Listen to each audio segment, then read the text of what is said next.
you're truly a director of ops now. We're bringing on new extension agents. We have a commercial agent. We have a multifamily agent. We have a residential agent. We have an internal sales kind of cold caller.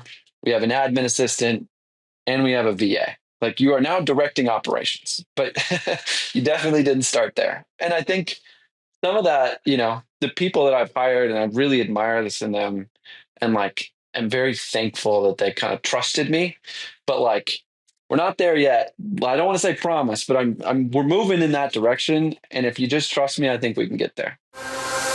You're asking yourself, why am I doing this? Smart people would know how to use all these different tools. They start with something small. You'll never get your entire organization if you don't pull off operations. Don't give up. It can be as small as that. I think you guys are going to have a blast today. What is going on, everybody? Welcome to the Delegate That podcast, where we discuss the art and science of delegation, business management, and leadership. I am your host, Adam Labar, and today I am looking forward to having a great conversation with James Faillettaz. James, go ahead and introduce yourself for the audience. I'm looking forward to having this conversation and hear more about you. Appreciate you having me on today.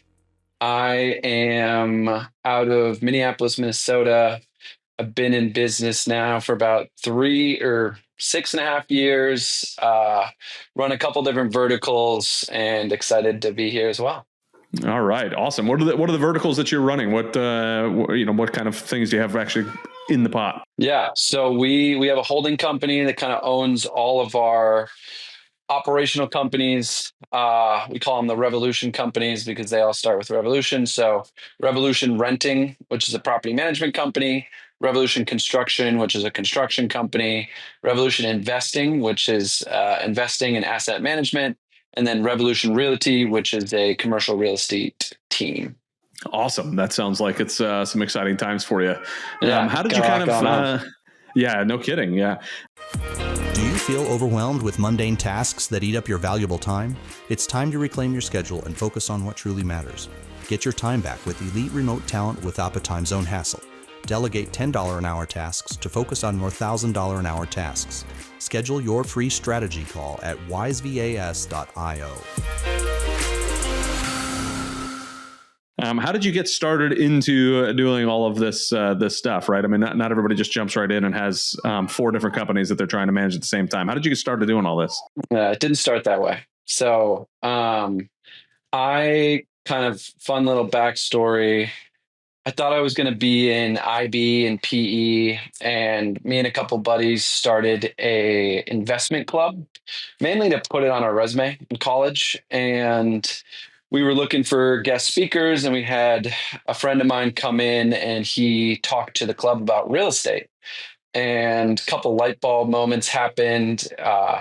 Give him a little shout out. Nahom Kembe was, really piqued my interest in real estate. And we sat down a couple times that summer and kind of walked me through a little bit of like what a house hack was and how to like take, leverage these large government-backed loans. And I eventually ended up in a triplex. Me and my mom moved into a studio apartment. She was kind of there from the start, really helped me build this thing in the beginning. And I sold my whole stock portfolio, put like a down payment on a triplex, and then I went back to school my senior year and was looking at the numbers on this triplex. My mom was getting free rent. The 2 units below were covering the mortgage plus a little bit of a spread.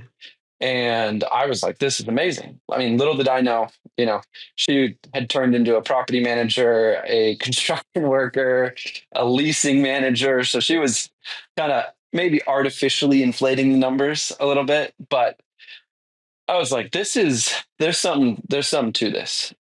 So throughout college, my plan was we're going to go buy a duplex after I graduate, and I'm either going to get a Fulbright and I'm going to move to Ethiopia and I'm going to study economics, or I'm going to start a real estate company. And didn't get the Fulbright and graduated college and was like, I'm going to live with my mom until I can raise capital.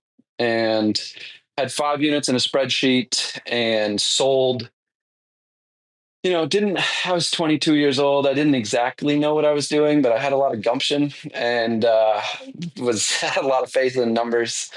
So I dove in and sold the holding company, which was really just 5 units in a spreadsheet, um, and had an LP take a vested ownership of the holding company, and then started kind of using the Burr method. And we would buy. I contributed the 2 properties, and then he contributed capital, and we would go and buy, like, rehab, rent, refinance, repeat.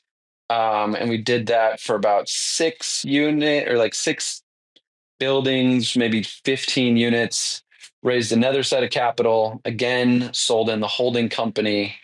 Um, and then slowly started like build a property management company because we were getting big enough, and really felt like no one's going to love these properties and like put as much effort in as a homegrown built company. I interviewed some property management companies, and I just didn't see the margins working out as well as I wanted it to. So we built that kind of property management company, and then took that second chunk of capital, got up to roughly 20 units, 20 doors, and then kind of built a construction company to do some more of these like value add plays, finishing basements, finishing attics, kind of splitting large living rooms into some bedrooms, making bedrooms out of dens, just kind of trying to add value wherever we could.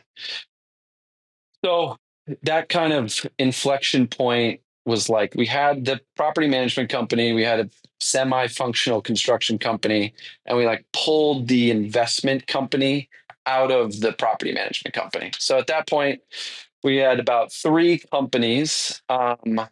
And I talked to a mentor of mine, Nick Stogberg, who owns Black Swan Capital in Rochester, just real innovator in the multifamily space. And he kind of looked at me and he was like, "You've done a great job, but you've done a lot of this wrong. And you either have to sell everything or restructure, because we were building this and we're not a tech startup. I shouldn't have been selling on equity multipliers. We should have been selling just the assets." And so I went through kind of a long restructuring process of packaging all the buildings into a fund, and then taking full operational control and ownership in the operation companies, the Revolution companies.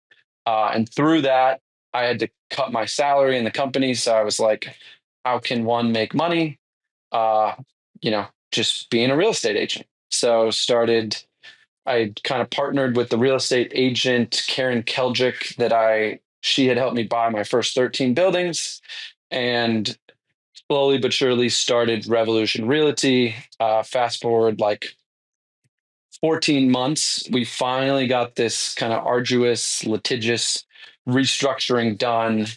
And then I really started to kind of grow from there. So that's kind of how the origin story of the different 4 companies. That's awesome. So I was going to ask you, and you already partially answered it in there, is, how did you kind of start to structure all this, and knowing what you're like, how to do it, when you had never done this stuff before, and then come to find out, you talk to Nick and find out, well, you didn't really do it right. Right. So what were some of the things that you found out as you were having the conversation with Nick? I mean, you obviously already mentioned like the, how you were giving ownership inside of the business, but what are some of the other things you learned about what's important on the team, what's important on the management, that you kind of learned from Nick, or through other mistakes, or through other things that you were doing that helped you recreate the business to be a better structure?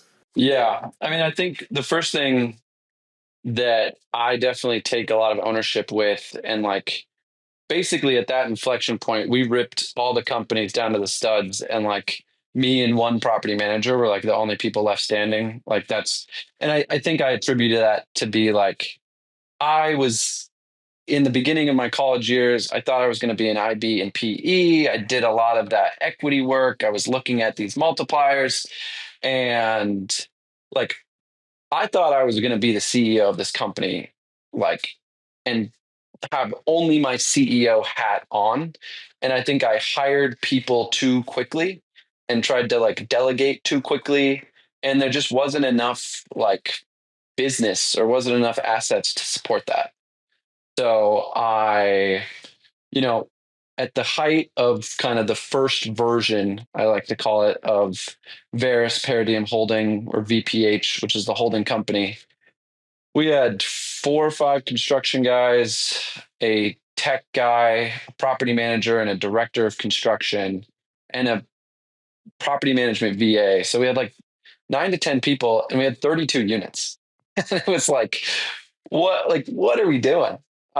So and I like really tried to thrust myself into that CEO role, which, I was trying to create this large vision, but the only way we were going to make that work is if I continually kept on selling pieces of equity, um, for like of the holding company, to like dump cash into it to like blitz grow. And I think looking back, I wasn't like sophisticated enough to like think about stock options as a CEO and salary and kind of make that true PE structure like work and be as sophisticated as it needed to be. Um, so I think one of the biggest things that I learned in like version one, I like to call it, is sometimes you just got to be in the mud. You can call yourself a CEO, but you got to be the one changing out the toilet, or you got to be the one going to sign the leases, because there's not enough revenue to support that. And I think we did a much better job of that in version two. Yeah, I think it's important to realize that there are a bunch of different tools out there. PE, IB, those are specific tools for a specific target and direction that you're trying to go. And it's one of those that if you're a hammer, everything looks like a nail. If you really wanted to do that, everything, if you look at it with that vision that you had of PE or investment banking or whatever, that's where you kind of go, oh, well, yeah, let me fit it into that mold. And then it's like, crap. Like, it takes a lot of capital to run from and like do the PE side of the house. And the capital has to come from somewhere to manage all of this, So as you are kind of rebuilding now, what does the rebuild look like? How are you kind of wanting to structure now? And how are you delegating the different tasks that need to be done now to manage the portfolio? So, I think we can kind of just start with the evolution from that inflection point of going out to New York. Evolution into revolution. Yeah, the evolution from revolution. So signed on the dotted line, switched everything over to a fund, and kind of got all that operational control back and ownership of the revolution companies. And also had a big client for the property management company, asset management company, not so much so the construction. But that was huge, just to have some revenue coming into the operational companies. And then, but also knowing like it wasn't enough to start really hiring people and kind of learning from that misstep years prior. So what I tried my damnedest to do more of a traditional route of, I'm going to go find some LPs. I'm going to do like kind of carried interest model, GPLP, just on the asset. My asset management and property management and construction company are going to get those contracts. And we got probably 90-yard line, and deal fell apart. And I remember I was at a buddy's place in Winter Park in Colorado. I thought it was like done. Like I thought we were going to sign when I got back, and I got a call from one of the LPs, and he was like, "Hey, I'm really sorry to do this, but like, we don't think this is the right move for us." And at the time, devastated. Now I look back and I was like, one, you were absolutely right. This is not the right move for you. I probably wouldn't have been the best store of capital. And two, like, one of my favorite quotes is like, necessity breeds innovation. So I was like, okay, now we need to get some more assets under management. The agent stuff I'd kind of been doing on the side, I'm able to pay myself, but like, we're not growing the businesses. So I had this beautiful underwriting, and I went to the owner of the building because we had kind of formed a relationship doing the due diligence and stuff like that. And he was like, "Do you really think you could do this on the building?" And I was like, "Yeah, I'm pretty sure I can do it." Like I did it on, 32 units, and they were scattered site and da da da da. And he was like, "Okay, well, let me talk to a couple of people, but we might be able to do some creative financing on a different building of ours." And I was like, "Okay."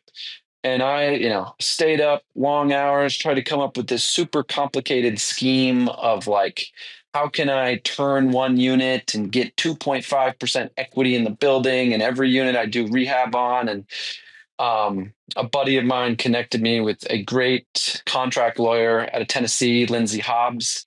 And she was like, this is a great idea, but this is stupid and way too complicated. Just do a master lease with purchase options. And I was like, good idea. So we went through that, kind of came up with this good master lease with purchase options, enough incentive for the LP group, um, risk mitigated for them.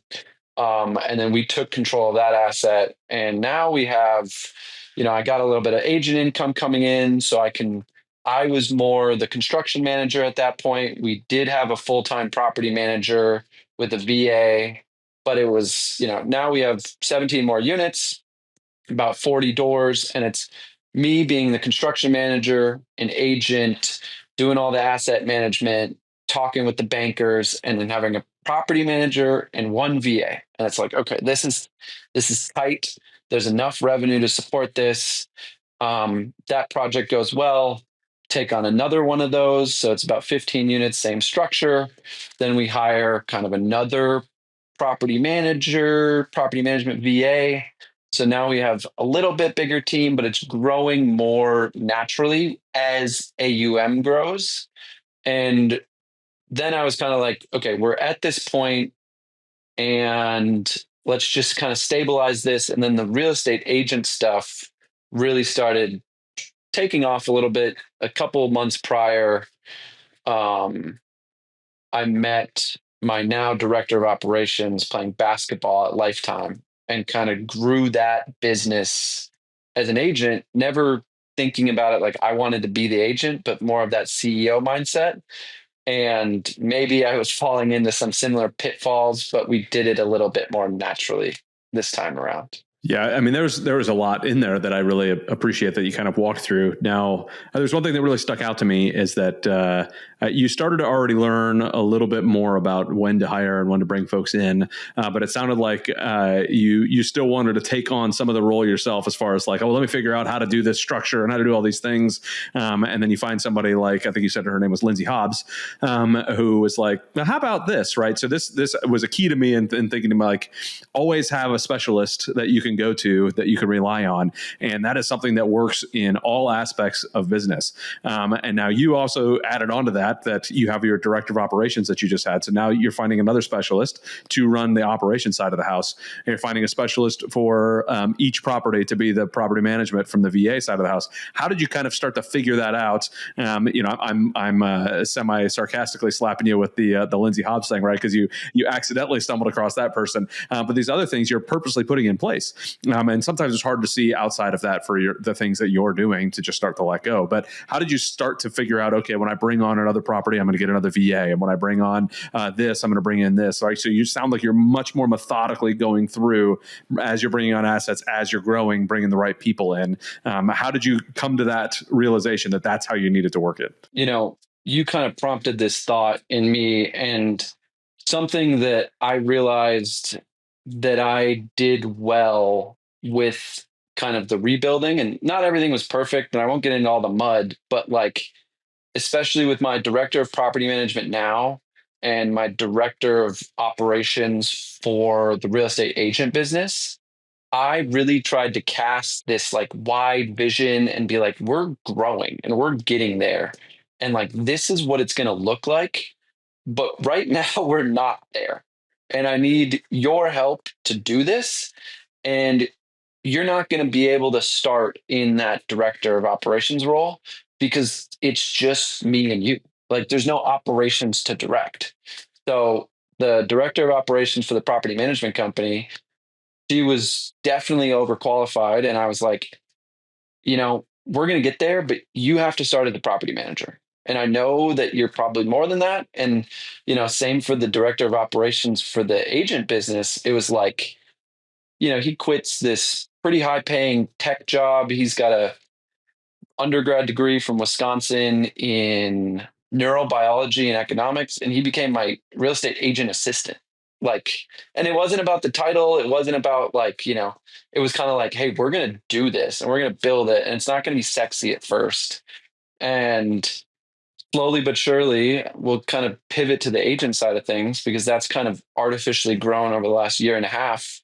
I was an agent for about 6 to 9 months, and then David came on, and he was more or less just making cold calls and helping me like sort through emails and get paperwork done and do that kind of deal. And we were, building the brand. And then we hired a VA, and then we started to have more clientele, and we started to move. And then we got really busy, and we found a really good admin assistant. And then he got elevated again. And then we found an ISA who could make those cold calls. And then it's like, okay, you're truly a director of ops now. Like, we're bringing on new extension agents. We have a commercial agent. We have a multifamily agent. We have a residential agent. We have an internal sales kind of cold caller. We have an admin assistant, and we have a VA. Like, you are now directing operations, but you definitely didn't start there. And I think some of that, the people that I've hired, and I really admire this in them, and like, I'm very thankful that they kind of trusted me. But like, we're not there yet. But I don't want to say promise, but we're moving in that direction. And if you just trust me, I think we can get there. Yeah, there are two things that stand out to me in some of the stuff you've said is one, have a big enough vision that other people's vision can fit inside of it, right? So if you're able to project that vision to these folks and say, I know we're not there yet, but we're working on it, and you're going to be part of the reason that we get there. And what you have as a desire, I think will fit underneath where I'm trying to go. So if your vision is big enough to allow other people's vision to fit inside of it, great. Another thing you mentioned, was, and I don't know if this is still the case or how long it lasted, but you kept your expenses low by living with your mom while trying to figure all of this out. And now some people are going to look at that, oh, he was living with his mom, or some people are going to look at it and go, phenomenal, which I'm one of those people who's going to look at it and go, phenomenal, because what you're doing is you're lowering your expenses to the point where you can take those extra risks. So you can pay one of your employees more than you're getting paid while you're trying to build this thing, to be able to say, you know what, I know where we're going, and all I need to do is stay steady on where we're going and keep my expenses low. Too many people will start to grow. Ask me how I know. Too many people will grow into the income, and then all of a sudden it's like, well, now what do I do? Like, now I have to make this much income coming in because my lifestyle has met this. And you stayed, what it sounds like, pretty strict on that. So I want to highlight those two things and say well done on that. So now, as you're continuing to build out now, and you've got multiple layers of the company, who's your next hire? What's your next strategic hire that you're going to be doing? And what is it that you're going to be delegating to them? Yeah, that's a good question. I think one little snippet that I'd like to say, and I saw this on like a YouTube reel or something,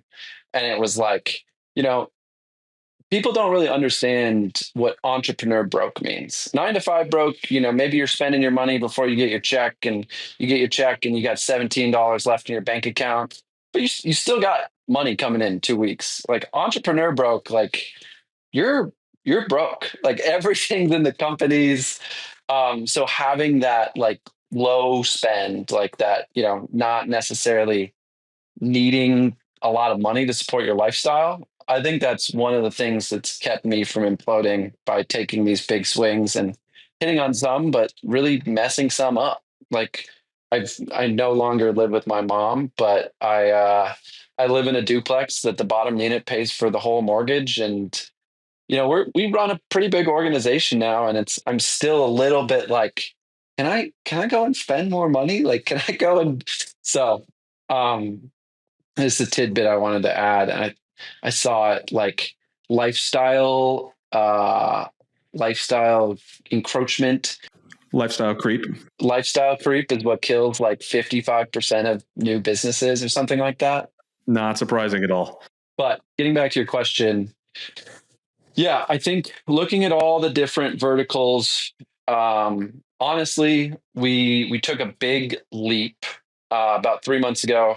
I more or less, the kind of litigious nature behind it all, we can't call it an acquisition, but I more or less acquired a property management company and took on 75 units with 20,000 square feet of commercial space in the last 3 months. So we've definitely taken a big jump, and 8 months ago there was 5 of us, and now there's 22 of us. So we're in like a stabilization and figuring out what the hell is going on period. So I can't say that I have this beautifully clear vision. I'm still kind of like, what pieces actually work. We're still going through our 30, 60, 90 of like who's making it, who's not, who needs a little tune up on their systems and structures. Is this person in the exact right seat? Is this person even supposed to be on the bus? So we're still working through that a little bit. But I think one thing that I'm thinking about in particular right now is we have two property management assistant VAs. And, just speaking candidly, I don't think they're living up to the potential that we need to them in their job. And I found this quote to be really interesting, like a 5 and a 6 earthquake, 5-point magnitude earthquake and a 6 magnitude earthquake are just 1 point apart, but a 6 is twice as strong as a 5. And I think that's incredibly, incredibly true with people as well. And I think we probably, if we're just pulling it back, business terms, we're taking some of the emotions out of it. We probably have two C players in this role, not in life. They're, great human beings, but we probably have two C players in these property management assistant roles. And we are going to go and hire kind of a higher caliber virtual assistant that's probably going to take over both of those roles. And hopefully they're going to be in that B to A player role. So that's the next hire. And then I think we're just kind of in stabilization and optimization mode. I don't think we need anyone else right now until we decide to take on more assets or grow the agent team, maybe, get into house flipping, but probably staying away from that. So very good. Yeah. One of the things that we went over in our local GoBundance meeting this past Friday was something that Matt King calls the nines, talking about your employees, right? So you sit down and take all of your employees, you rate them 1 to 10, right? And your 10s are not achievable. It's like it's something to strive for, but you can never have a 10. You don't have a 10. So your nines are your golden handcuffs. You give them the money that they need to stick around. They're your exceptional performers. Your 8s are your strong employees with high potential. They're always, meeting or exceeding the expectations. Your 7s are your solid performers. They meet expectations. They receive regular feedback. They're good. Your 8s can become 9s, but your 7s can become 8s, but they can't become 9s. They could go to the exceeding. But your 6s, you need to let them go. Anybody 6 or below, you got to let them go. So that goes to what you're talking about there, right? If you have your C players, if they're a 6, if they're a 5, sorry, it's time to go. I need you off the train because that goes to, your 7 can do twice as much as your 6. So if you can keep 7s, even if they're just meets expectations, but they get all their stuff done, you don't have to follow up with them. You don't have to do any of that stuff. That's way less work for you than 2 6s, So like one solid 7 makes a huge difference. So hopefully, somebody hearing that can take that and run with it, but sit down, honestly rate your employees, figure out who fits there, and rate yourself as well. Are you a person that always follows through? Are you the person that can do what you're supposed to do? And sometimes that means you're in a seat that you're not supposed to be if you're not, and sometimes that means that you just need to suck it up and do better. But I really appreciated that. So anyways, James, this was absolutely. Oh no, there's one other thing I definitely wanted to ask. I'm glad we have a few extra minutes. You had mentioned before we started recording some AI that you're now using in some of your tools. So I want to throw it over to you and hear a little bit about the AI before we start to wrap it up. I'm going to preface this because he's going to be mad if I take credit, but it also speaks to why it's great to have some 9s on your team. My director of operations for the real estate agent business. And truthfully, I was pessimistic about this. I'm not going to. The neurobiologist and economist, that guy? Yeah. So he was like, we signed this leasing partnership with kind of a boutique, more artsy commercial real estate redevelopment company in the Twin Cities. And we took over all of their leasing. And they got a lot of spaces. So we posted 30 to 40 ads week 1 for all these different kind of spaces. And we found that Facebook was one of the main verticals that we got our leads. And instantly director of ops and lead admin are spending 2 to 3 hours a day responding to Facebook messages.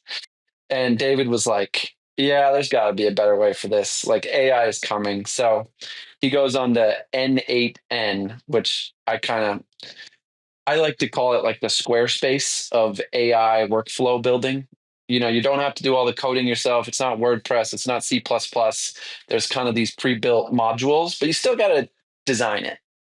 So he goes in and he builds this bot, and it's still got a couple kinks, but more or less a Facebook message comes in, it enters the sequence, and it pulls in ChatGPT, and then ChatGPT gives kind of a generic response, and it takes the lead's response, pulls it into ChatGPT again.